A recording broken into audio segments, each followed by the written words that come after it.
Ah, il faut les deux. Il faut les deux. C'est-à-dire que moi, pour moi, je préfère l'intellectuel engagé, ou je préfère l'intellectuel engagé qui milite pas, plutôt que le militant qui milite pour militer. Parce que le militant qui milite pour militer, c'est comme un poulet à qui on a coupé la tête et qui court en rond.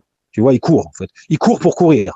Tu vois, il milite pour militer. Et on en a beaucoup comme ça, des gens. Tu vois, il y a des gens qui militent, tu sais même pas pourquoi ils militent en fait. Je lui dis, comme un poulet qui a pas de tête qui court en fait. Tu vois, et ça pour moi, ça pose énormément de problèmes. Surtout lorsque c'est lié à des questions religieuses.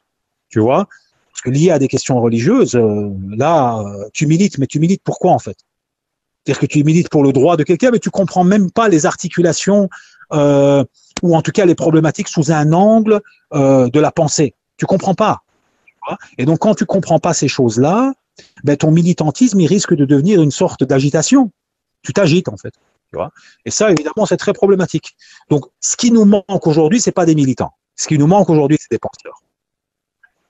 En règle générale, dans la société, ce qui manque, c'est des penseurs. On a beaucoup trop de militantisme, tu vois, et très peu de gens qui pensent.